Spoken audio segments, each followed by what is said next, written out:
Hello, good morning trainees. आइए हम लोग इस क्लास में इलेक्ट्रीशियन के लिए फाउंडेशन कोर्स का क्लास नंबर 5 करेंगे। इससे पहले हम लोगों ने फाउंडेशन क्लास का चार क्लास कर चुके हैं। ये पांचवा क्लास है। इसमें डीसी जनरेटर के बारे में हम लोग पांचवें पार्ट में पढ़ेंगे। ये चार पार्ट डीसी जनरेटर के चार क्लासों में कवर कर चुके हैं। देखिए, पिछले कक्षा में हम लोगों ने ये टॉपिक को पढ़े हुए थे। यहाँ पे इस टॉपिक क्या करेंगे, क्विक रिवीजन ले लेंगे, फिर इसके बाद आज की टॉपिक को कंटिन्यू करेंगे। तो यहाँ पे एक देखिए दिया है पहली टॉपिक कि एक स्व उत्तेजित डीसी जनरेटर में वोल्टता निर्माण के लिए प्रतिबंध क्या क्या होता है। एक स्व उत्तेजित डीसी जनरेटर में वोल्टता निर्माण के लिए प्रतिबंध, पहला प्रतिबंध तो मेन ये होता है कि इसमें अवशिष्ट चुंबकत्व होना चाहिए। जैसे ये आर्मेचर हो गया और ये फील्ड वाइंडिंग हो गई। इस फील्ड वाइंडिंग में अवशिष्ट चुंबकत्व का गुण होना चाहिए। यदि अवशिष्ट चुंबकत्व खत्म हो गया है तो जनरेटर हमारा ईएमएफ नहीं निर्माण कर पाएगा। तो ये हो गया। फिर इसके बाद ये जो आर्मेचर है इसको करेक्ट डायरेक्शन में चलना चाहिए। यदि करेक्ट डायरेक्शन में नहीं चल रहा है तभी भी ईएमएफ नहीं जनरेट कर। फिर इसके बाद देखिए ये टॉपिक है अगला कि चुंबकत्व रेजिडुअल मैग्नेटिज्म, अवशिष्ट चुंबकत्व खोने के कारण क्या क्या हो सकते हैं। तो निम्न कारण होते हैं इसके। देखिए क्या क्या कारण है। एक तो पहले मोटर बहुत गर्म नहीं होना चाहिए। दूसरा, बहुत दिन तक छोड़ देंगे इस जनरेटर को, इस जनरेटर को बहुत अधिक दिन तक छोड़ देते हैं, अधिक समय के लिए छोड़ देते हैं तो इसका अवशिष्ट चुंबकत्व तो खत्म हो जाता है। या इसमें हैवी शॉर्ट सर्किट हो गई है तभी भी खत्म हो जाता है। या इसको एक क्लॉकवाइज एंटी क्लॉकवाइज चला रहे हैं, एक बार clockwise anti clockwise, clockwise anti clockwise, तभी भी इसका अवशिष्ट चुंबकत्व। फिर इसके बाद अगली टॉपिक है क्रांतिक प्रतिरोध, क्रिटिकल रेजिस्टेंस। तो जो क्रिटिकल रेजिस्टेंस होता है वो अधिकतम रेजिस्टेंस होता है जिससे अधिक शंट फील्ड का प्रतिरोध होगा तो ये जनरेटर वोल्टेज निर्माण करने में असफल हो जाता है। वो क्रिटिकल रेजिस्टेंस होता है। क्रिटिकल रेजिस्टेंस से यानी कि आरसी से हमेशा कम मान होना चाहिए कि इसका फील्ड प्रतिरोध का, अन्यथा जनरेटर वोल्टेज निर्माण करने में असफल हो जाता है। फिर इसके बाद अगली टॉपिक है सेल्फ एक्साइटेड डीसी जनरेटर में ईएमएफ का बनना। तो जो सेल्फ एक्साइटेड डीसी जनरेटर होते हैं उसमें ईएमएफ कैसे बनता है। ये जो फील्ड है हमारी, फील्ड में अवशिष्ट चुंबकत्व तो होता है और ये अवशिष्ट चुंबकत्व में से फ्लक्स हमेशा इसको निकल के काटती रहती है उसके आर्मेचर के कंडक्टर को। जब आर्मेचर को हम बाहर से एक प्राइम मूवर के द्वारा प्राइम मूवर लगा कर घुमाते हैं तो दोनों में रिलेटिव मोशन होता है और इस आर्मेचर में जो कंडक्टर है इसमें विद्युत वाहक बल जनरेट हो जाता है। अब ये विद्युत वाहक बल लगभग 24 वोल्टेज जनरेट हो जाता है। तो ये 24 वोल्टेज इसमें से करंट प्रवाहित कर सकता है या करेगा ही। जब वोल्टेज यहाँ पे आ गया तो प्रवाहित करेगा ही करंट। तो जो आई करंट जाती है, कुछ करंट इधर चली जाती है, कुछ करंट इधर जाती है। जो इधर आई एस करंट जाती है तो इसके कारण से इसमें और ज्यादा फ्लक्स बनता है। जब ये अवशिष्ट चुंबकत्व से कुछ फ्लक्स तो पहले से बन ही रहा था, जब इसमें करंट प्रवाहित करते हैं तो इसका सपोर्ट करता है। यदि इसको करेक्ट डायरेक्शन में घुमाते हैं तब ये इस मैग्नेटिक फील्ड को सपोर्ट करता है और इसमें से और ज्यादा फ्लक्स निकलने लगते हैं तो इस कंडक्टर को और ज्यादा काटता है और ये 24 वोल्टेज की जगह पे और ज्यादा वोल्टेज बढ़ करके बनने प्राप्त होंगे। इसी तरीके से फिर इसमें और अधिक करंट जाती है और वोल्टेज यहाँ फिर बढ़ता है, फिर अधिक करंट जाती है, फिर वोल्टेज बढ़ता है। इस तरीके से ऐसी कंडीशन आ जाती है कि ये यहाँ पे जाके कुछ समय के बाद सेचुरेट हो जाता है और यहाँ पे ई नॉट वोल्टेज कांस्टेंट प्राप्त होने लगता है। अब इससे ज्यादा और अधिक वोल्टेज नहीं बढ़ेगा चाहे इसमें करंट का मान और बढ़े।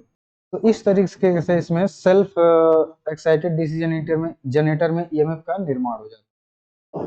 फिर अगली टॉपिक है कि मेजरमेंट ऑफ इंसुलेशन रेजिस्टेंस। तो जो इंसुलेशन प्रतिरोध होता है उसका मापन हम लोग मेगर से करते हैं और ये मेगर मेगा ओम में प्रतिरोध को नापता है।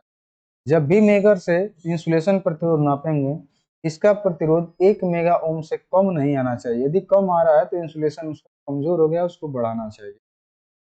और इंसुलेशन प्रतिरोध किसके किसके बीच में नापते हैं तो जो योक है, योक जिसे बॉडी कहा जाता है, तीनों बाइंडिंग और योक के बीच में इंसुलेशन प्रतिरोध को मेजर कर लिया जाता है। फिर बाइंडिंग टू बाइंडिंग, तीनों बाइंडिंग में आपस में इस वाइंडिंग से इस वाइंडिंग के बीच, फिर इस वाइंडिंग से इस वाइंडिंग के बीच, फिर इस वाइंडिंग से इस वाइंडिंग के बीच में इंसुलेशन प्रतिरोध नाप लेते हैं। प्रत्येक कंडीशन में 1 मेगा ओम से कम प्रतिरोध नहीं आना चाहिए। तो इस तरीके से इंसुलेशन प्रतिरोध हम लोग मेगर से नाप लेते हैं। फिर इसके बाद method of improving insulation resistance, insulation प्रतिरोध को विकसित करने की विधि। तो कौन कौन विधि होती है? पहले तो ये जो मशीन है उसको खोल करके यदि उसमें गर्म हवा का झोंका देते हैं तो उसमें नमी जो होती है वो खत्म हो जाती है, तो उसका इंसुलेशन प्रतिरोध वहां पे बढ़ सकता है। दूसरी विधि ये है कि यदि आप एक कार्बन फिलामेंट लैंप ले लेंगे, उसको जला करके उसको मशीन के अंदर ले जा करके गर्म करके सुखा सकते हैं, तभी भी बढ़ सकता है। और तीसरी विधि यह है कि यदि ये इन विधियों से नहीं बढ़ रहा है तो आप क्या करेंगे, मशीन को खोलेंगे और उसको साफ करके वार्निश कर देंगे, वार्निश करके सुखा देंगे तो उसका इंसुलेशन बढ़ जाता है।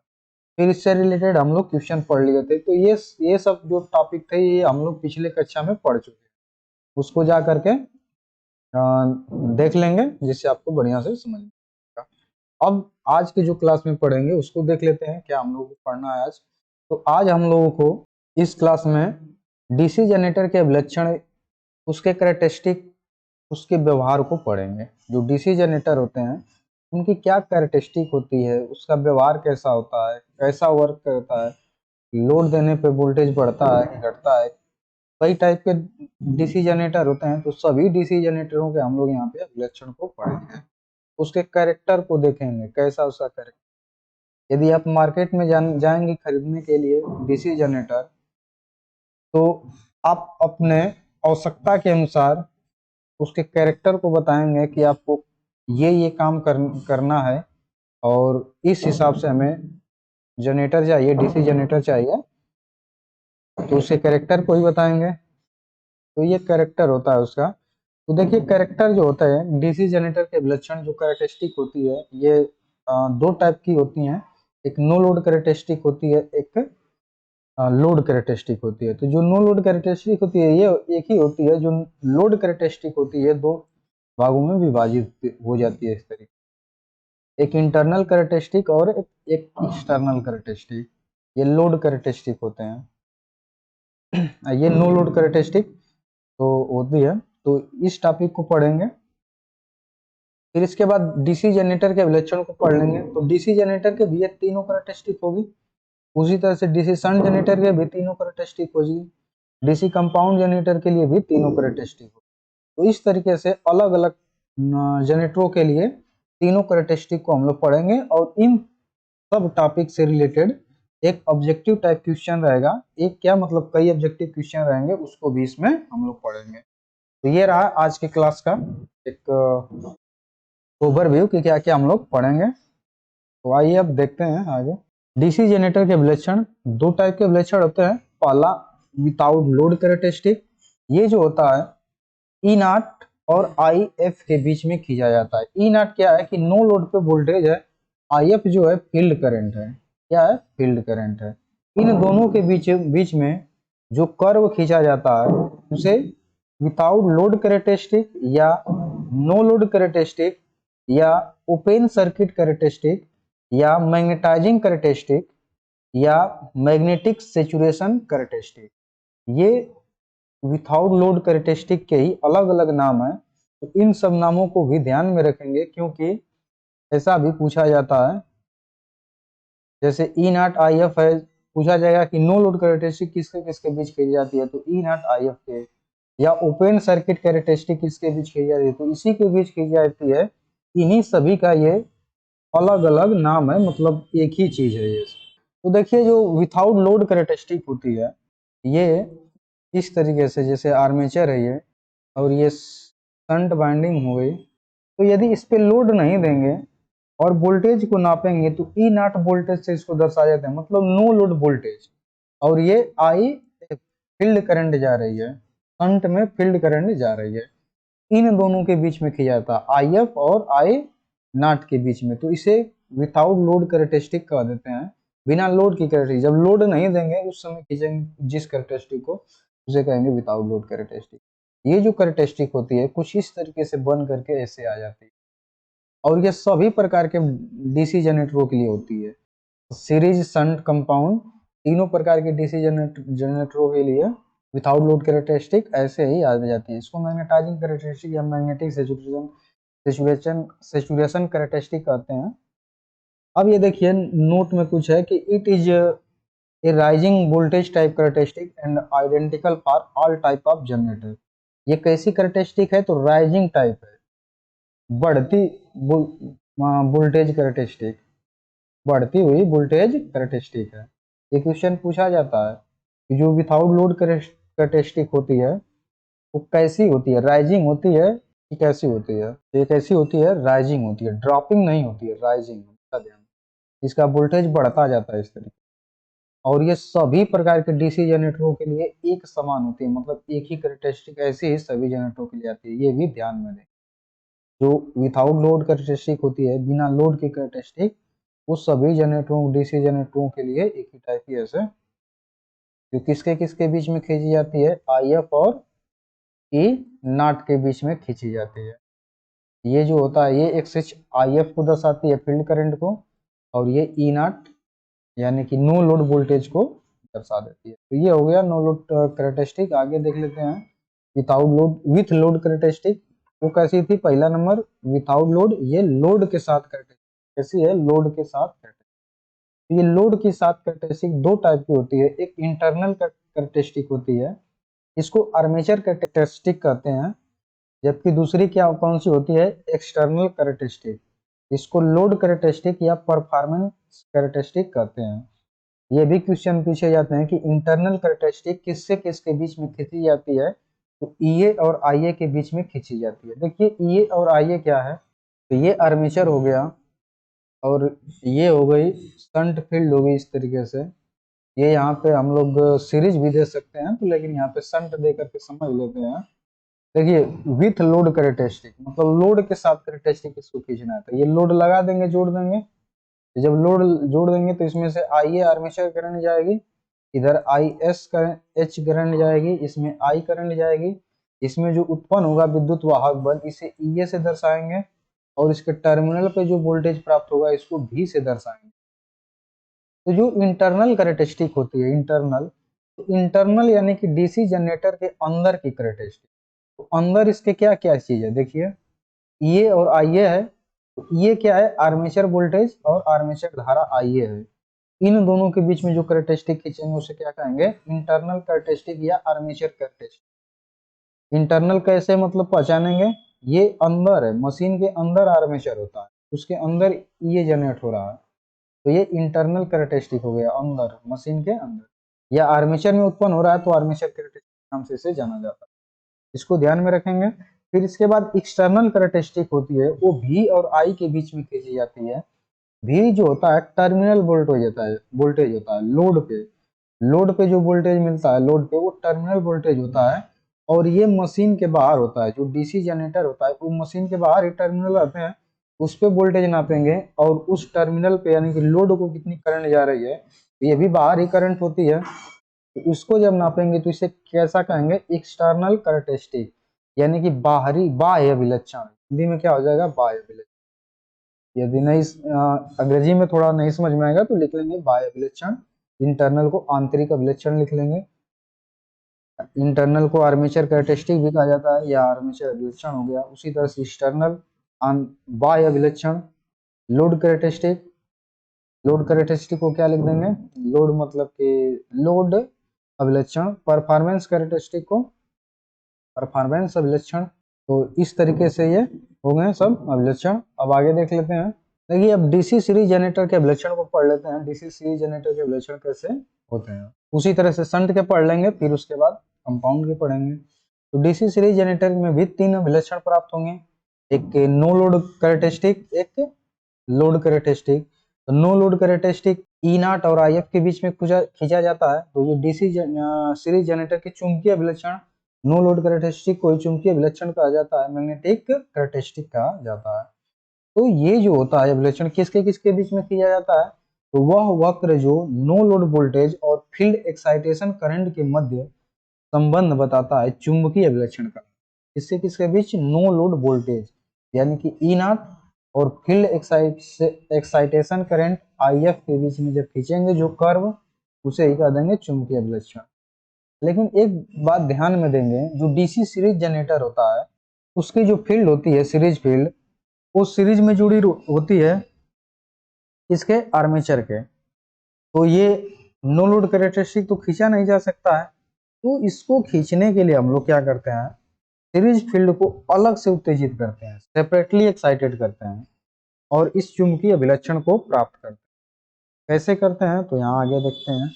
इस तरीके से देखिए, ये सीरीज कैसा है, डीसी सीरीज जनरेटर है। तो डीसी सीरीज जनरेटर पे नो लोड कैरेक्टरिस्टिक हम लोग खींचना है, मैग्नेटिक अभिलक्षण, मैग्नेटिक कैरेक्टरिस्टिक खींचना है। तो यहाँ पे तो लोड लगा हुआ है, इसको तो खींच नहीं सकते हैं क्योंकि नो लोड पे खींचना है। तो नो लोड पे खींचने के लिए हम लोग इस तरीके से करते हैं, ये जो आर्मेचर है इसको प्राइम मूवर के माध्यम से यहाँ पे हम लोग जोड़ देंगे। इस सीरीज फील्ड जो है, सीरीज फील्ड को हम लोग अलग से डीसी सप्लाई देंगे, देखिए यहाँ पे रियोस्टेट लगा देंगे और अलग से डीसी सप्लाई दे करके इसको एक्साइटेड करके इसके टर्मिनल पे टर्मिनल वोल्टेज को टेस्ट करेंगे, नो लोड टेस्ट कर देंगे। ई नॉट को प्राइम मूवर से घुमाएंगे, धीरे धीरे वोल्टेज बढ़ता जाएगा। तो इसकी जो कैरेक्टरिस्टिक आएगी यहाँ पे देखिए, यहाँ पे दे रखा है, इस तरीके से आएगा, इस तरीके से। तो ये यहाँ से स्टार्ट हो जाएगी नो लोड कैरेक्टरिस्टिक। ये जो दिखाया जा रहा है मैग्नेटिक कैरेक्टरिस्टिक या नो लोड कैरेक्टरिस्टिक, ये दिखाया गया है। इसमें देखिए आई, इस पे जो नो लोड कैरेक्टरिस्टिक खींचेंगे तो किसके किसके बीच में खींच देंगे, IF और नो लोड वोल्टेज के बीच में। यहाँ पे तो IF हो गया और नो लोड के बीच में मैग्नेटिक कैरेक्टरिस्टिक खींचेंगे। तो जब IF का मान 0 होगा उस समय भी उसमें क्या होगा, कुछ अवशिष्ट चुंबकत्व होगा, उसके कारण से इतना वोल्टेज प्राप्त हो जाता है। अब इसमें क्या करेंगे, धीरे धीरे इसमें करंट जब बढ़ाते हैं तो धीरे धीरे इसका वोल्टेज बढ़ता जाता है, बढ़ता जाता है इस तरीके से, और एक ऐसी कंडीशन आ जाती है कि वो सेचुरेट हो जाता है। तो सेचुरेट हो जाता है तो ये इसका वोल्टेज कांस्टेंट हो जाता है और यहाँ पे हमें मैक्सिमम ई नॉट यानी कि terminal voltage, no load voltage प्राप्त हो जाता है। तो इसकी कैरेक्टरिस्टिक ध्यान से देखेंगे, मैग्नेटिक कैरेक्टरिस्टिक ऐसी होती है। और ये कैरेक्टरिस्टिक सब मैग्नेटिक कैरेक्टरिस्टिक के लिए ये जो लाइन दिख रही है ये सभी के लिए एक समान हो जाती है, जैसे वो सीरीज हो या शंट हो या कंपाउंड हो। तो ये हो गई मैग्नेटाइजिंग कैरेक्टरिस्टिक। अब हम लोग देख लेते हैं इंटरनल कैरेक्टरिस्टिक और एक्सटर्नल कैरेक्टरिस्टिक। तो इसमें इंटरनल कैरेक्टरिस्टिक ये दिखाया गया है यहाँ पे, ये जो दिखाया गया है ये इंटरनल है और ये एक्सटर्नल है। तो जो सीरीज वाउंड जनरेटर होते हैं, सीरीज जनरेटर होते हैं, उनकी कैरेक्टरिस्टिक जो होती है इंटरनल या एक्सटर्नल या मैग्नेटिक कैरेक्टरिस्टिक, तीनों कैसी होती है, राइजिंग टाइप की होती है। तीनों वोल्टेज करंट बढ़ने पर तीनों का वोल्टेज बढ़ता है, मतलब तीनों कैरेक्टरिस्टिक। लेकिन अन्य जनरेटरों का ऐसा नहीं होता है, उसको भी आगे हम लोग देखेंगे। यहाँ पे करंट का मान बढ़ने पे वोल्टेज बढ़ रहा है, लेकिन लोड करंट बढ़ाएंगे, जैसे जैसे इस पे लोड बढ़ाते जाएंगे इसका टर्मिनल वोल्टेज भी क्या होगा, बढ़ता जाता है डीसी सीरीज जनरेटर का। ये जो है यहाँ पे प्राप्त हो गया इंटरनल कैरेक्टरिस्टिक और ये एक्सटर्नल कैरेक्टरिस्टिक यहाँ पे इस तरीके से प्राप्त हो गया। इंटरनल कैरेक्टरिस्टिक किसके किसके बीच खींचेंगे, तो EG/IA, या EA आर्मेचर लिख सकते हैं यहाँ पे, आर्मेचर वोल्टेज, आर्मेचर प्राप्त वोल्टेज। फिर इसके बाद जो एक्सटर्नल कैरेक्टरिस्टिक होती है ये जो होती है V और I के बीच में खींची जाती है, किसी किसी में V और I के बीच में। तो ये जो होता है ये इतना वोल्टेज ड्रॉप हो रहा है, लोड दे रहे हैं, लोड जब लोड देंगे तो इसमें वोल्टेज ड्रॉप हो जाता है इतना वोल्टेज, तो इसे कहते हैं आर्मेचर रिएक्शन ड्रॉप। आर्मेचर में रिएक्शन होता है। आर्मेचर रिएक्शन मतलब ये होता है कि जैसे इसमें फील्ड है, जो फील्ड, तो इसमें मैग्नेटिक फील्ड यदि इस डायरेक्शन में बनती है तो आर्मेचर की फील्ड इस डायरेक्शन में बनती है। तो दोनों में आर्मेचर रिएक्शन के कारण से ये फ्लक्स जो होती है कम हो जाती है, मतलब न्यूट्रल हो जाती है। इसको क्या कर देती है, न्यूट्रल कर देती है, जिससे जो फील्ड में से फ्लक्स निकलती है वो कम हो जाती है और वहाँ पे वोल्टेज हमें आर्मेचर में कम प्राप्त हो जाता है। तो ये एक्सटर्नल इंटरनल कैरेक्टरिस्टिक में इतना वोल्टेज ड्रॉप हो जाता है, और जब वही एक्सटर्नल कैरेक्टरिस्टिक खींचा जाता है तो टर्मिनल पे वोल्टेज और कम हो जाता है। इसके कारण से आर्मेचर में कुछ प्रतिरोध होगा, आर्मेचर में जो बाइंडिंग किए हैं उसमें प्रतिरोध होगा और फील्ड में भी कुछ प्रतिरोध होगा। तो जब दोनों में से करंट आइए करंट गुजरती है तो कुछ इसमें वोल्टेज ड्रॉप कर देती है, कुछ इसमें कर देती है, और यहाँ पे टर्मिनल पे वोल्टेज कम मिलता है। जो यहाँ पे वोल्टमीटर लगा के चेक करेंगे तो टर्मिनल पे वोल्टेज कम मिलता है आर्मेचर के तुलना में। तो ये किसके कारण से, इसमें वोल्टेज ड्रॉप के कारण। तो यहाँ पे इस वोल्टेज ड्रॉप को घटा देते हैं due to armature and field resistance के कारण से यहाँ पे वोल्टेज ड्रॉप होता है। यहाँ पे आर्मेचर रिएक्शन के कारण से ड्रॉप होता है। ये फिगर बना के क्वेश्चन इस तरीके से पूछ लेते हैं कि ये क्या दर्शाता है, तो ये आर्मेचर रिएक्शन को दर्शा रहा है। आगे देख लेते हैं। देखिए डीसी सीरीज जनरेटर के लोड बढ़ने के साथ साथ मशीन की टर्मिनल वोल्टता बढ़ती है। इस तरीके से ग्राफ जो होता है, जैसे जैसे लोड बढ़ाते जाते हैं इसका टर्मिनल पे जो वोल्टेज प्राप्त होता है वो क्या होता है, वो भी बढ़ता जाता है, फिर कांस्टेंट हो जाता है। फिर यदि बहुत ज्यादा लोड देंगे तो इसका टर्मिनल वोल्टेज तेजी के साथ गिरने लगता है। जैसे अभी हम लोग यहाँ पे देख रहे थे, इस पे बहुत ज्यादा लोड देंगे तो आर्मेचर रिएक्शन के कारण और आर्मेचर में रेजिस्टेंस के कारण से इसमें वोल्टेज ड्रॉप होगा, और वोल्टेज ड्रॉप इतना अधिक हो जाएगा इसका वोल्टेज तेजी के साथ गिरने लगता है। फिर जो डीसी सीरीज जनरेटर होते हैं उनको स्थिर धारा जनरेटर कहा जाता है। कैसा कहा जाता है, स्थिर धारा जनरेटर कहा जाता है। ये भी क्वेश्चन पूछा जाता है कि कांस्टेंट करंट जनरेटर किसे कहा जाता है, तो डीसी सीरीज जनरेटर को कहा जाता है। जो डीसी सीरीज जनरेटर होता है इसको बूस्टर के रूप में हम लोग यूज करते हैं। बूस्टर के रूप में मतलब कि जैसे डीसी सप्लाई यदि हमें ट्रांसमिट करनी है और ज्यादा दूरी पे ट्रांसमिट करनी है, तो जो तार है इसमें वोल्टेज ड्रॉप के कारण से यहाँ से जो टर्मिनल वोल्टेज प्राप्त हो रहा है और इसके टर्मिनल पे जब वोल्टेज नापते हैं तो यहाँ पे कम हो जाता है। जैसे V2 हो गया या V1 हो गया, तो इस वोल्टेज को जब कम हो जाता है तो इसको पूर्ति करने के लिए, बढ़ाने के लिए हम लोग डीसी सीरीज जनरेटर को सीरीज में लगा कर डीसी सीरीज बूस्टर के रूप में यूज करते हैं। तो ये सब क्वेश्चन है जो मतलब ध्यान से इसको देख लेना है, ये क्वेश्चन पूछे जाते हैं। ये पहला पहला है कि डीसी सीरीज जनरेटर को लोड बढ़ाने पर उसका टर्मिनल वोल्टेज बढ़ता है जबकि अन्य मोटरों जनरेटरों का घटता है। ये इकलौता जनरेटर है जिसके टर्मिनल वोल्टेज लोड बढ़ने पे बढ़ते हैं। फिर इसके बाद डीसी सीरीज जनरेटर को कांस्टेंट करंट जनरेटर कहा जाता है, ये भी क्वेश्चन पूछा जाता है। फिर इसके बाद इसका उपयोग बूस्टर के रूप में हम लोग आगे देख लेते हैं। आगे है डीसी शंट जनरेटर। तो डीसी शंट जनरेटर इस तरीके से होता है, ये आर्मेचर होता है और ये शंट फील्ड वाइंडिंग होती है। आर्मेचर के साथ जब शंट फील्ड वाइंडिंग को इस तरीके से समांतर में जोड़ देते हैं तो ये शंट जनरेटर बन जाता है। देखिए डीसी शंट जनरेटर के भी तीन लक्षण होंगे, एक नो लोड कैरेक्टरिस्टिक होगी। तो जैसा कि हम लोग पहले ही बता दिए थे कि नो लोड कैरेक्टरिस्टिक तीनों जनरेटरों के लिए एक समान होती है और वो इस तरीके से होती है, और कैसी होती है, राइजिंग टाइप होती है, यानी कि बढ़ती है। तो ये तो हो गया कौन सी कैरेक्टरिस्टिक, यहाँ पे नो लोड कैरेक्टरिस्टिक या मैग्नेटाइजिंग कैरेक्टरिस्टिक हो गया। अब यहाँ पे हम लोग लोड कैरेक्टरिस्टिक यानी कि इंटरनल और एक्सटर्नल कैरेक्टरिस्टिक को यहाँ पे देख लेते हैं। देखिए जो ये आर्मेचर होता है और ये शंट फील्ड वाइंडिंग होती है, जब इसमें से लोड करंट, इसमें से तो आर्मेचर करंट आइए जा रही है और इधर लोड करंट आई जाएगी और इसमें ISH current shunt field current जाएगी जो कांस्टेंट रहती है हमेशा लगभग हर लोड के लिए। लेकिन ये I जो होती है IA कांस्टेंट नहीं होती है। जब लोड करंट यहाँ पे या दिखा देते हैं यहाँ पे IA करंट बढ़ती है तो उसके टर्मिनल वोल्टेज पे और आर्मेचर वोल्टेज पे निम्न पर प्रभाव पड़ता है। ये जो है, ये जो लाइन दिख रही है ये वाली, ये इंटरनल कैरेक्टरिस्टिक को दिखा रही है। किसके किसके बीच में खींचा जा रहा है, आर्मेचर वोल्टेज यानी कि EA और आर्मेचर करंट IA के बीच में खींचेंगे तो एक्सटर्नल कैरेक्टरिस्टिक ये आर्मेचर रिएक्शन यहाँ पे हो रहा है। आर्मेचर रिएक्शन क्या हो रहा है कि मेन फील्ड जो इसमें से फ्लक्स निकल रही है, इसमें से भी फ्लक्स निकल रही है, तो कुछ फ्लक्स क्या करती हैं, ये मेन फील्ड के फ्लक्स का विरोध कर देती हैं, तो इसे कह देते हैं आर्मेचर रिएक्शन। ये दो टाइप के होते हैं, डीमैग्नेटाइजिंग आर्मेचर रिएक्शन और क्रॉस मैग्नेटाइजिंग आर्मेचर रिएक्शन। इसको हम लोग आगे पढ़ेंगे। तो ये आर्मेचर रिएक्शन के कारण से इसमें वोल्टेज ड्रॉप हो जाता है। फिर दूसरा आर्मेचर में प्रतिरोध होता है, उसके कारण से इसमें वोल्टेज ड्रॉप हो जाता है। तो ये हमें नो लोड लोड कैरेक्टरिस्टिक का एक्सटर्नल कैरेक्टरिस्टिक प्राप्त हो जाता है। तो ये जो है एक्सटर्नल कैरेक्टरिस्टिक ये है। इसमें देखिए जब नो लोड पे होता है यहाँ पे तो E0 वोल्टेज होता है, और जैसे जैसे इस पे लोड देते हैं यानी कि लोड करंट बढ़ती है, लोड देंगे तभी लोड करंट बढ़ेगी, लोड करंट जैसे जैसे बढ़ती है उसका वोल्टेज वैसे वैसे गिरता जाता है।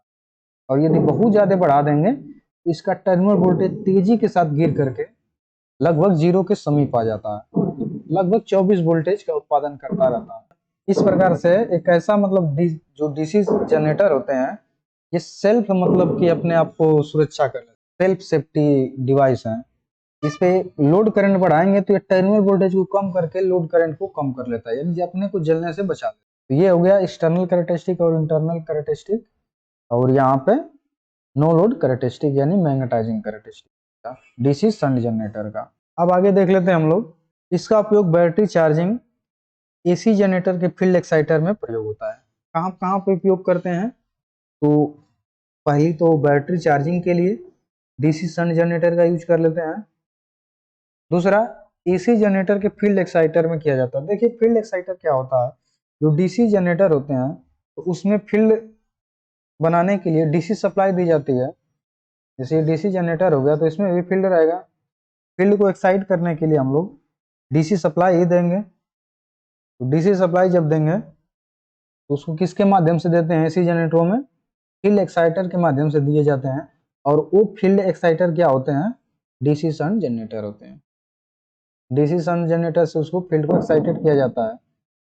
मतलब जो डीसी शंट जनरेटर होते हैं उसी के साथ से एसी जनरेटर के हिसाब पे वो भी फिट रहते हैं, और यहाँ से निकाल करके इसको फील्ड को दे दिया जाता है पावर सप्लाई।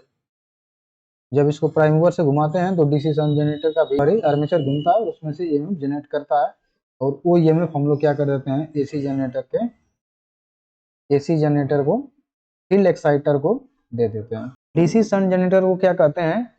स्थिर वोल्टेज जनरेटर कहते हैं, मतलब कांस्टेंट वोल्टेज जनरेटर कहा जाता है किसको? डीसी शंट जनरेटर को। जबकि डीसी सीरीज जनरेटर को क्या कहा जाता है?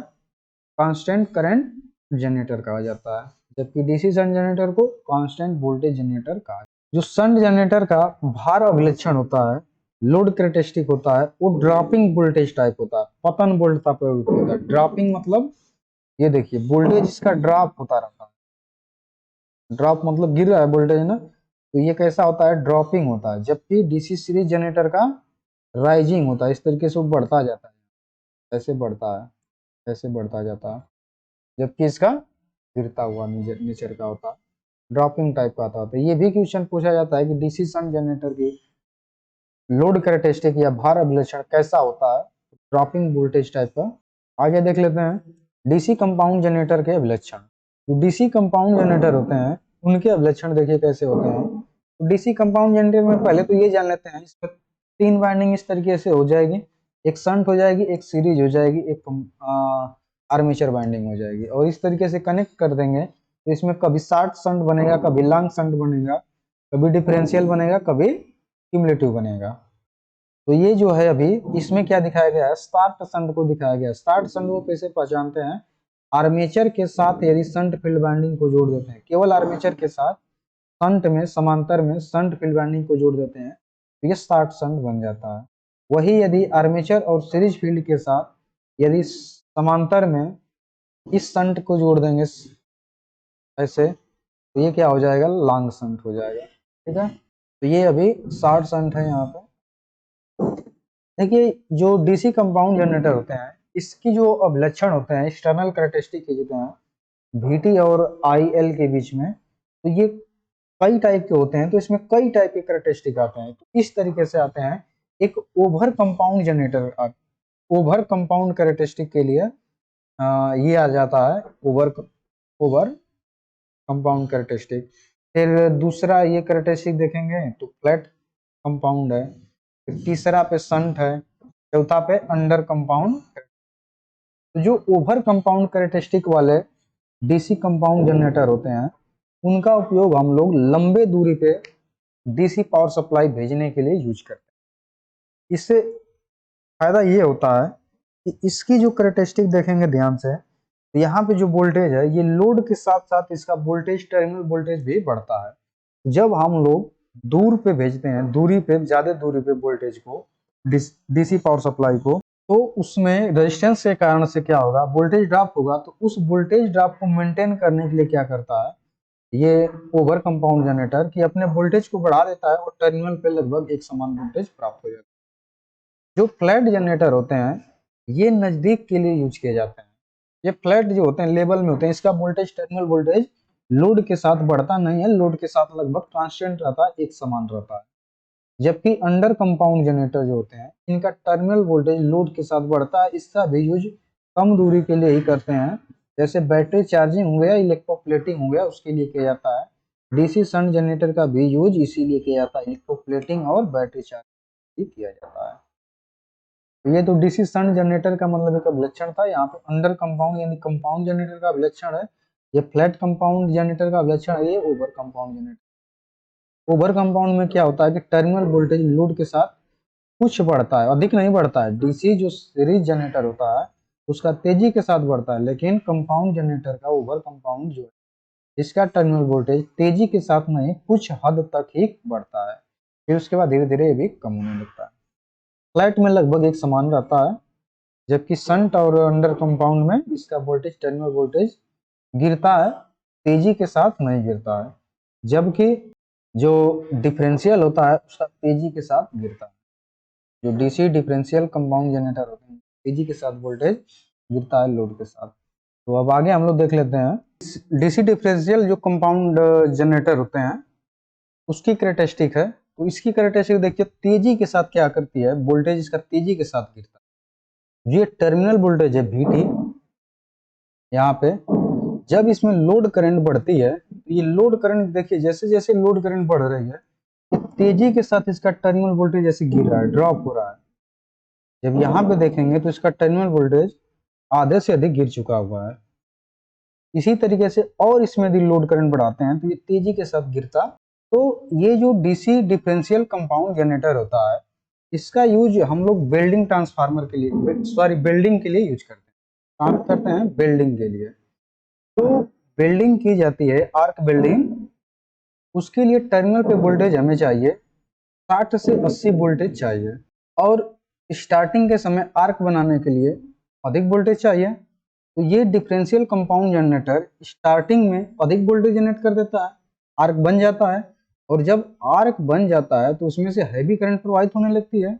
जब हैवी करंट प्रवाहित होती है तुरंत अपने टर्मिनल वोल्टेज गिरा करके लगभग 60 से 80 वोल्टेज आ जाता है। तो ये कहाँ यूज किया जाता है? आर्क वेल्डिंग में यूज किया जाता है।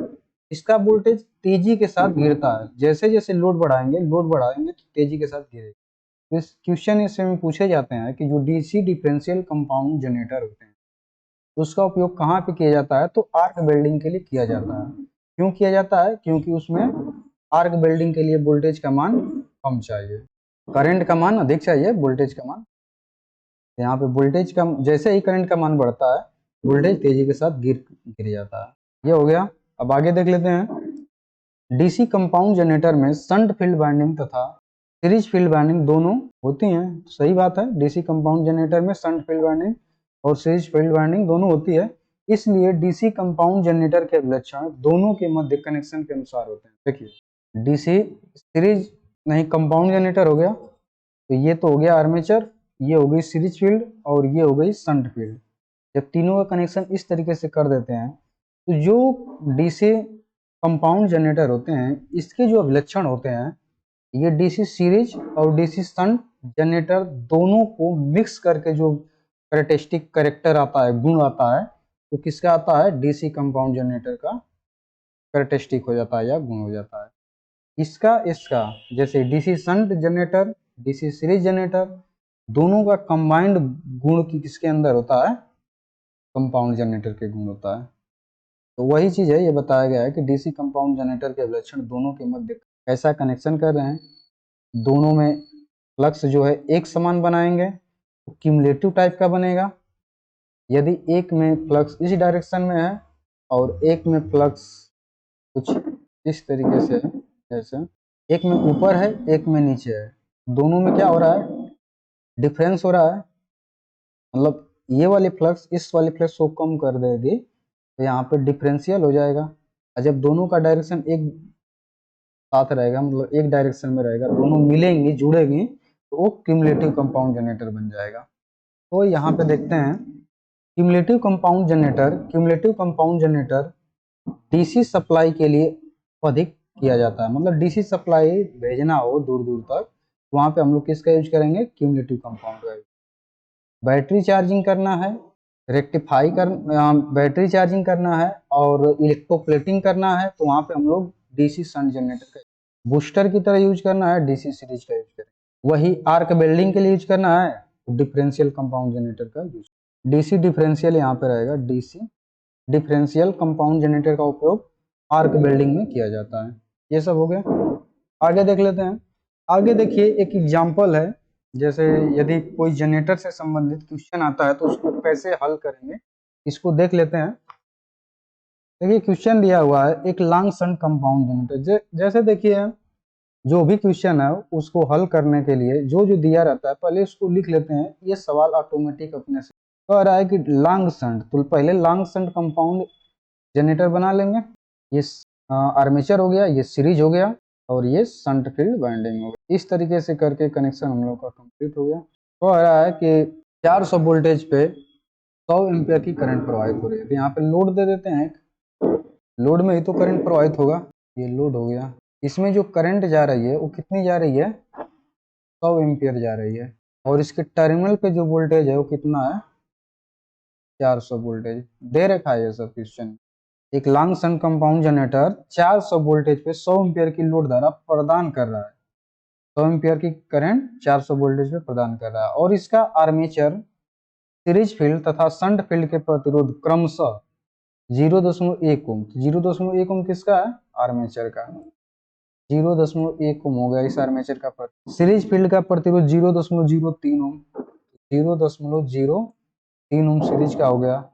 शंट का कितना हो गया, तो 200 ओम हो गया। ये सब लिख लिया। फिर कह रहा है कि आर्मेचर धारा और जनित्र वोल्टेज की गणना करना। इसमें आर्मेचर धारा IA और जनित्र वोल्टेज यानी कि E के मान की गणना करना है। ये सब गणना करना है। जबकि कह रहा है कि संपर्क ड्रॉप के लिए एक वोल्टेज प्रति ब्रश मान लें। जो ये ब्रश लगे हुए हैं, एक ब्रश के लिए एक वोल्टेज क्या हो रहा है, ड्रॉप हो रहा है। एक वोल्टेज ड्रॉप हो रहा है, एक वोल्टेज यहाँ पे भी ड्रॉप होगा, टोटल 2 वोल्टेज। अब क्या करेंगे हम लोग, इसमें से आइए आर्मेचर करंट को निकाल लेते हैं। तो देखिए कैसे निकाला जाएगा आर्मेचर करंट। ये प्रतिरोध और ये प्रतिरोध, जो यहाँ पे प्रतिरोध नहीं दे रखा है, तो ये और ये तीनों जो दे रखे हैं, इसको हम लोग इस तरीके से हल करेंगे। जो ये 200 ओम का है प्रतिरोध, इसके लिए वोल्टेज देखिए कि टर्मिनल पे कितना प्राप्त हो रहा है, 400 वोल्टेज प्राप्त हो रहा है। तो इसमें ISH का मान निकाल सकते हैं। तो देखिए यहाँ पे निकालते हैं, ISH बराबर 400 वोल्ट बटे 200, यानी कि V बटे में RSH। ये RSH का मान है 200 ओम, यानी कि शंट प्रतिरोध। इसको हल कर लेते हैं, 400 बटे 200 बराबर 2 एम्पियर आ जाएगा, कट जाएगा ये 2 बार में। 2 एम्पियर इसमें करंट जा रही है, यानी कि 2 एम्पियर इधर जा रही है, 100 एम्पियर इधर जा रही है, तो IA का मान निकल जाएगा। क्योंकि IA बराबर क्या होता है, I प्लस ISH। I का मान 100 एम्पियर प्लस ISH का मान 2 एम्पियर बराबर, टोटल करेंगे तो 100 एम्पियर हो गया। अब क्या करेंगे, हमें E नॉट चाहिए, तो E नॉट का मान निकालने के लिए हम लोग क्या कर सकते हैं, E बराबर, E नॉट या E बराबर ले लेते हैं। E बराबर जो IARA मतलब आर्मेचर में वोल्टेज ड्रॉप हो रहा है, आर्मेचर में वोल्टेज ड्रॉप होगा इसके कारण से, प्लस IARSA जो सीरीज फील्ड प्रतिरोध है, यहाँ पे RA का मान दे रखा है 0.1 ओम, RSE का मान दे रखा है 0.03 ओम दे रखा है। ये सब 0.03 0.1 ओम। ये हो गया वोल्टेज ड्रॉप, प्लस जो टर्मिनल पे वोल्टेज मिल रहा है उसको जोड़ देंगे तो हमें ई का मान निकल जाएगा। आई का तो मान निकल गया, एक आंसर ये हो जाएगा।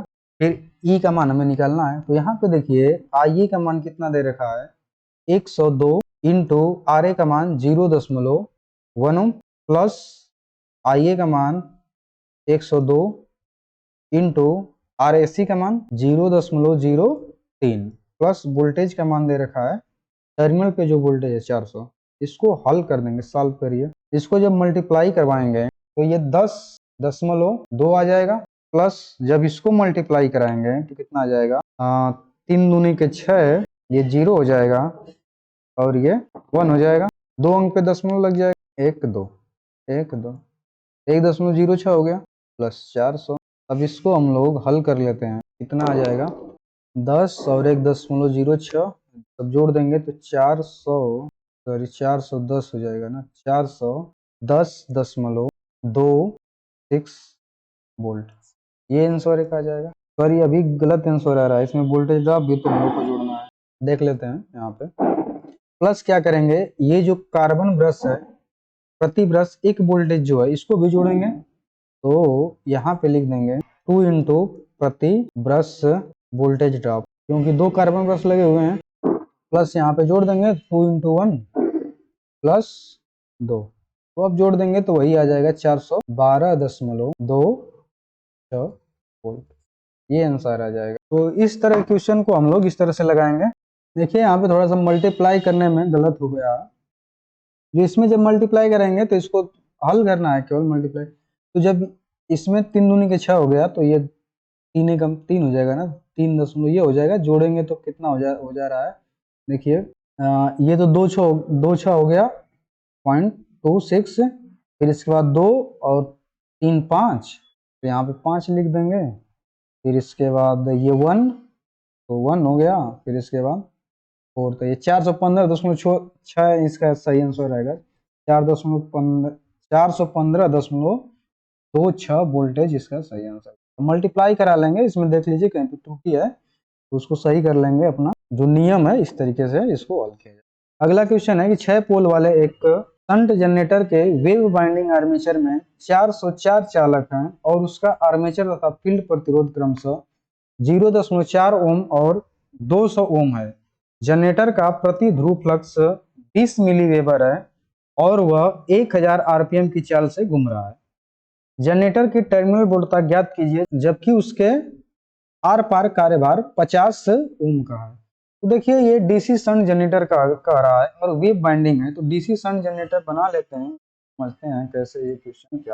इस टाइप के क्वेश्चन को हल करने से पहले क्या करेंगे, इस तरीके से सर्किट डायग्राम बना लेंगे जो भी कुछ कर रहा है। तो शंट जनरेटर का रहा है तो शंट जनरेटर को बना लेंगे यहाँ पे और लोड दे देंगे इसको। अब देखिए दे रखा है 6 पोल का है, तो यहाँ पे लिख देते हैं P बराबर 6। कह रहा है कि वेव बाइंडिंग, तो वेव बाइंडिंग कह दिया तो A बराबर 2 हो जाएगा, वेव कह दिया तो A बराबर 2, यदि वही लैप करता तो A बराबर 6 हो जाता है, क्योंकि A बराबर P हमेशा लैप बाइंडिंग के लिए होता है। ये चीज जो छोटी बात है इसको ध्यान रखेंगे। फिर Z बराबर देखेंगे, चालकों की संख्या दे रखा है 404 और उसका आर्मेचर तथा फील्ड प्रतिरोध क्रमशः दे रखा है, आर्मेचर प्रतिरोध RA बराबर दे रखा है 0.4 ओम और RSH बराबर दे रखा है 200 ओम दे रखा है। जनरेटर का प्रति ध्रुव फ्लक्स दे रखा है 20 मिली वेबर, तो फाई बराबर लिख देंगे 20 मिली वेबर और इसको वेबर में चेंज कर देंगे तो 20 इंटू 10 के घाते -3 वेबर हो जाएगा। फिर इसकी आरपीएम दे रखा है एन बराबर 1000 आरपीएम और कार्यभार पे वोल्टेज आरएल का मान दे रखा है, ये दे रखा है 50 ओम, ये दे रखा है 200 ओम और ये दे रखा है 0.6। सबसे पहले क्या करेंगे, इसमें जनरेटेड विद्युत वाहक बल को निकालेंगे। टर्मिनल वोल्टेज हमें ज्ञात करना है, क्या ज्ञात करना है, VT का मान ज्ञात करना है। सबसे पहले हम लोग E का मान ज्ञात कर लेते हैं जो जनरेट हो रहा है वोल्टेज को।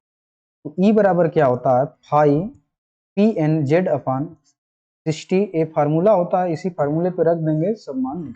E बराबर फाई का मान देखिए कितना दे रखा है 20 इंटू 10 के घाते -3 इंटू P का मान दे रखा है N का मान कितना दे रखा है 1000 इंटू Z का मान 404 दे रखा है बटे में 60 इंटू A का मान 2 हो जाएगा, इसको काट देते हैं, ये 2 हो जाएगा। अब इसको और आगे हल करते हैं, ये 20 है, ये एक 0 है, इससे कट जाएगा, ये इससे कट जाएगा, 3 दूनी के 6 कट जाएगा, 2 3 6 हो जाएगा ना, ठीक है, 3 से इसको काट देंगे 2 हो जाएगा।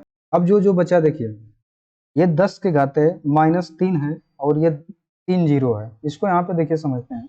E बराबर 10 के घाते -3 इंटू 2 इंटू 1000 इंटू 202, नीचे का सब कट गया। अब 10 के घाते -3 है तो ये 3 0 को खत्म कर देगा, तो ये तो आपस में कट गए, बचा ये जो है उसको मल्टीप्लाई कर देते हैं। तो 404 वोल्टेज जो है ये कौन सा हो गया, जनरेटेड वोल्टेज हो गया। ई का मान हमें चाहिए टर्मिनल वोल्टेज, तो इसमें वोल्टेज ड्रॉप को निकालेंगे, कितना वोल्टेज ड्रॉप हो रहा है तभी टर्मिनल पे निकल पाएगा। तो इस IA करंट को निकालने के लिए हम लोगों को क्या करना पड़ेगा, इस प्रतिरोध को इस प्रतिरोध को इस प्रतिरोध को पहले इक्विवेलेंट निकालना पड़ेगा, तब जाके निकलेगा। तो देखिए इक्विवेलेंट निकालने के लिए ये 404 वोल्टेज है, यहाँ पे इस सर्किट को कुछ हम लोग इस तरीके से बना सकते हैं। देखिए ध्यान से, ये बैटरी बना दिए डीसी सप्लाई के लिए, इसमें कुछ प्रतिरोध होगा, यहाँ पे होगा इस तरीके से। जो आर्मेचर का प्रतिरोध है वो तो दिखाएंगे, ये प्लस हो गया ये माइनस हो गया इधर। ये जो आर्मेचर का प्रतिरोध है 0.4 ओम, फिर इसके बाद ये जो इसका प्रतिरोध है शंट फील्ड का 200 ओम, फिर इसके बाद लोड जो लगा हुआ है 50 ओम जोड़ देंगे। ये और ये दोनों समांतर में जुड़े हुए हैं, तो यहाँ पे हम लोग RT पहले निकाल लेते हैं। तो RT बराबर निकालेंगे तो ये दोनों समांतर में और ये सीरीज में हो जाएगा दोनों के, तो ये 200 इंटू 50 बटे में 250 प्लस 0.4 RT का मान निकल जाएगा। ये जो वोल्टेज है कितना निकल कर आ गया है, 404 वोल्टेज अभी हम लोग यहाँ पे निकाले हैं। इसको हल कर लेते हैं हम लोग, तो ये 25 हो गया और इसको काट देंगे तो 5 चौके 20 यानी कि 40, तो RT का मान कितना आ गया, 40.4 आ गया। अब हम लोग यहाँ से IA का मान निकाल सकते हैं आर्मेचर करंट का, तो IA बराबर हो जाएगा, ये जो पूरा बैटरी का वोल्टेज है 404 बटे में RT का मान 40.4, तो ये 10 बार में कट जाएगा तो IA का मान 10 एम्पियर आएगा। अब इसमें हम लोग क्या कर सकते हैं, वोल्टेज ड्रॉप को निकाल सकते हैं। जब इसमें वोल्टेज ड्रॉप को निकालते हैं इस वाले सीरीज फील्ड सॉरी आर्मेचर वाले के जो प्रतिरोध है इसमें, तो देखिए वोल्टेज ड्रॉप कितना निकलता है, V बराबर निकाल लेते हैं आर्मेचर में, तो 0.4 इंटू 10 करेंगे तो ये 4 वोल्टेज आ गया ड्रॉप। तो अब VT का मान निकाल सकते हैं, VT बराबर E माइनस जो ये VA ड्रॉप हो रहा है, या VA न लिख करके यहाँ पे हम लोग IARA लिखते हैं, तो ज़्यादा समझ, VA की जगह पे IARA लिखते हैं। वोल्टेज ड्रॉप इसमें IARA आर्मेचर में voltage drop, armature voltage drop, तो IA का मान 10 एम्पियर इंटू RA का मान 0.4, तो ये कितना हो जाएगा 4 वोल्टेज। तो VT बराबर हो जाएगा E माइनस IARA, ये RA है, E का मान 404 माइनस ये 4 बराबर आंसर आ जाएगा 400 वोल्ट। ये हो गया इसका आंसर। आगे देखिए हम लोग जो अभी पढ़े उससे कुछ ऑब्जेक्टिव क्वेश्चन को यहाँ पे हल कर लेते हैं। देखिए ऑब्जेक्टिव क्वेश्चन, पहला क्वेश्चन है कि which quantities are required to draw external characteristic curve of a DC shunt. जो DC शंट जनरेटर है उसकी एक्सटर्नल कैरेक्टरिस्टिक यानी कि बाह्य अभिलक्षण को खींचने के लिए किस जो क्वांटिटी होती है उसका हम लोग यूज करते हैं। तो बाह्य कैरेक्टरिस्टिक खींचने के लिए ये जो DC शंट जनरेटर है इस तरीके से एक्सटर्नल कैरेक्टरिस्टिक खींचनी है, तो ये IA और टर्मिनल पे जो वोल्टेज मिल रहा है ही के बीच में खींचा जाता है, आगे लूप लगा रहेगा ऐसे। तो इस कैरेक्टरिस्टिक को हम लोग क्या कहते हैं, एक्सटर्नल कैरेक्टरिस्टिक कहा जाता है या लोड कैरेक्टरिस्टिक कहते हैं। तो किससे किसके बीच में खींच रहे हैं, VT टर्मिनल वोल्टेज और IA लोड करंट के बीच में। तो इसका सही आंसर कौन सा हो जाएगा, terminal voltage and load current, terminal voltage और लोड धारा के बीच में खींचा जाता है। देखिए ये अगला क्वेश्चन है कि which generator is used for battery charging and electroplating process. Battery charging और इलेक्ट्रोप्लेटिंग प्रोसेस के लिए हम लोग कौन सा जनरेटर यूज करते हैं, तो हम लोग शंट जनरेटर का यूज करते हैं। बैटरी चार्जिंग और इलेक्ट्रोप्लेटिंग के लिए किसका यूज किया जाएगा, शंट जनरेटर का। ये सब क्वेश्चन पूछे जाते हैं, इसको ध्यान में देंगे। अगला क्वेश्चन देख लेते हैं, which is constant current generator. Question पूछ रहा है कि इनमें से कौन सा जनरेटर कांस्टेंट धारा जनरेटर है, नियत धारा जनरेटर है। तो जैसा कि हम लोगों ने अभी पढ़ा, तो DC सीरीज जनरेटर होते हैं, कौन से DC सीरीज जनरेटर या श्रेणी जनरेटर, तो कैसे होते हैं, कांस्टेंट करंट जनरेटर होते हैं जनरेटर। डीसी श्रेणी जनरेटर जो होते हैं कांस्टेंट करंट जनरेटर, नियत धारा जनरेटर होते हैं। बी ऑप्शन इसका सही हो जाएगा। आगे देख लेते हैं। अगला क्वेश्चन है कि which generator is constant voltage generator, इसको भी पढ़े अभी हम लोग, तो कौन सा इसमें सही ऑप्शन हो जाएगा, शंट जनरेटर हो जाएगा। जो डीसी शंट जनरेटर होता है लगभग इसका कांस्टेंट जनरेटर होता है, कांस्टेंट वोल्टेज जनरेटर होता है। इसका जो टर्मिनल वोल्टेज होता है लगभग स्थिर होता है, इस तरीके से थोड़ा सा गिरता है लेकिन लगभग स्थिर होता है, तो इसको मान लिया जाता है कि स्थिर होता है, तो इसलिए इसको कांस्टेंट वोल्टेज जनरेटर के नाम से ये डीसी शंट जनरेटर। अगला क्वेश्चन देख लेते हैं।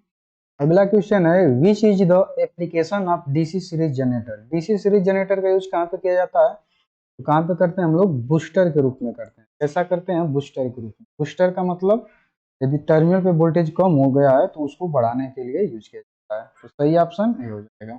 अगला क्वेश्चन है which type of DC generator is used for loads at a considerable distance from generator. देखिए डिस्टेंस मतलब कि दूरी, जो जनरेटर है जनरेटर लगाए हुए हैं उससे कुछ दूरी पे, मतलब कि दूरी थोड़ी अधिक है, लोड सेंटर जो है यहाँ पे जनरेटर लगा हुआ है और यहाँ से इसको भेजा जा रहा है पोल के माध्यम से कुछ दूरी पे, मतलब दूरी ज़्यादा ही है, तो उस टाइप के जनरेटर के लिए हम लोग कैसा यूज करें, कैसा जनरेटर यूज करें, डीसी जनरेटर। तो वहाँ पे हम लोग कैसा करते हैं ओवर कंपाउंड जनरेटर का, जिसकी कैरेक्टरिस्टिक अभी हम लोग पढ़े। तो इस तरीके से यदि ये नॉर्मल ई नॉट है, नो लोड वोल्टेज है, तो इसकी कैरेक्टरिस्टिक इससे अधिक जाएगी, इस तरीके से भी ये ओवरलोड कैरेक्टरिस्टिक होगा। ई नॉट से थोड़ा सा अधिक उठेगा इसका, फिर धीरे धीरे डाउन होने लगेगा, तो ये ओवर कंपाउंड कैरेक्टरिस्टिक होती है। और ऐसे जनरेटरों को हम लोग यूज कहाँ पे करते हैं, लॉन्ग दूरी के लिए करते हैं, अधिक लोड सेंटर और जनरेटर से दूरी अधिक है तो ऐसे। अगला क्वेश्चन देखते हैं। अगला क्वेश्चन है which voltage drop is indicated in the portion marked as x. इस वोल्टेज ड्रॉप को x के रूप में चिन्हित किया गया है। जो ये x के रूप में चिन्हित किया गया है इस वोल्टेज को बताना है। ये लोड करंट है और ये टर्मिनल पे वोल्टेज है। तो ये जो x है आर्मेचर रिएक्शन के कारण से वोल्टेज ड्रॉप होता है, और ये जो होता है आर्मेचर प्रतिरोध के कारण से वोल्टेज ड्रॉप होता है। तो इसका सही आंसर कौन सा हो जाएगा, armature reaction drop, C option. यदि ये दिया रहता तो इसका आर्मेचर वोल्टेज ड्रॉप ऑप्शन। तो अभी ये जो क्वेश्चन है इसका सही आंसर सी है, आर्मेचर रिएक्शन ड्रॉप। अगला क्वेश्चन है which type of DC generator is used for long distance distribution line. लंबी दूरी की वितरण लाइनों के लिए किस प्रकार के डीसी जनरेटर का उपयोग किया जाता है, इसका यूज किया जाता है क्यूमुलेटिव कंपाउंड जनरेटर का यूज किया जाता है। क्यूमुलेटिव कंपाउंड जनरेटर का यानी संचयी यौगिक जनरेटर का यूज करते हैं किसके लिए, लंबी दूरी की वितरण लाइन के लिए यूज किया जाता है। और इसमें कौन सा क्यूमुलेटिव में जो ओवर कंपाउंड होता है उसका यूज करते हैं। अगला क्वेश्चन है which type of DC generator is used for arc welding. Arc welding के लिए किस प्रकार के डीसी जनरेटर का उपयोग करते हैं, तो आर्क वेल्डिंग के लिए कौन सा यूज करेंगे, पहले चाहिए अधिक वोल्टेज और बाद में चाहिए कम वोल्टेज। तेजी के साथ किसकी कैरेक्टरिस्टिक गिरती है, डिफरेंशियल का गिरता है, तो डिफरेंशियल कंपाउंड जनरेटर यानी विभेदक यौगिक जनरेटर, विभेदक यौगिक जनरेटर, सी ऑप्शन इसका सही हो जाएगा। अगला क्वेश्चन देख लेते हैं। अगला क्वेश्चन है कि विच type of DC generator is used for electroplating process. Electroplating प्रक्रिया के लिए किस प्रकार के डीसी जनरेटर का उपयोग करते हैं, तो इलेक्ट्रोप्लेटिंग के लिए या बैटरी चार्जिंग के लिए हम लोग शंट जनरेटर का यूज करते हैं, तो इसका सही ऑप्शन हो जाएगा शंट, ऑप्शन ए सही हो जाएगा। अब इतना ही है क्वेश्चन। अब देखिए हम लोग आगे की क्लास में ये टॉपिक को पढ़ेंगे। टॉपिक रहेगी है कि डीसी जनरेटर का समांतर में प्रचालन, जो डीसी जनरेटर होते हैं उसको कैसे पैरेलल में ऑपरेट किया जाता है और पैरेलल में क्यों ऑपरेट किया जाता है, ऐसा क्यों मतलब किया जाता है। डीसी जनरेटर को समांतर में प्रचालन के लिए आवश्यक शर्तें, आवश्यक शर्त होती हैं, क्या क्या शर्त होती हैं उसको पढ़ेंगे नेक्स्ट सेशन में। आर्मेचर रिएक्शन, आर्मेचर रिएक्शन क्या है, इससे क्या प्रभाव पड़ते हैं, इसको कैसे दूर किया जाता है, कितने टाइप के आर्मेचर रिएक्शन होते हैं, ये हम लोग पढ़ेंगे अगले क्लास में। कम्यूटेशन क्या होता है, इसको दूर कैसे किया जाता है, इसके प्रभाव को देखेंगे। और इन चारों टॉपिक से ऑब्जेक्टिव क्वेश्चन को भी हम लोग पढ़ेंगे। तो ये रहा नेक्स्ट क्लास का टॉपिक। तो ये आज के लिए इतना ही रहेगा। धन्यवाद।